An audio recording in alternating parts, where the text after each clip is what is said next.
আপনারা দেখেছেন যে তো এই বছর গত মাসে 21শে সেপ্টেম্বর বিএনপির মহাসচিব এবং আমির খসরু মাহমুদ চৌধুরী সাহেব ওনারা বিএনপির কেন্দ্রীয় কার্যালয়ে আমি সহ দেশের শীর্ষস্থানীয় 4-5 জন ব্যবসায়ী নেতাকে ডেকে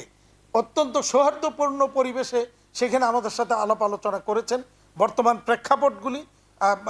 আলোচনা করেছেন এবং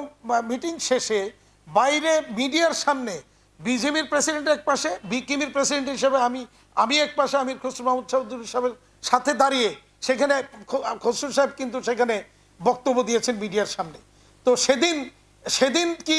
আওয়ামী দূষর হিসেবে অসুবিধা হয়নি? আজকে ছাত্র দলের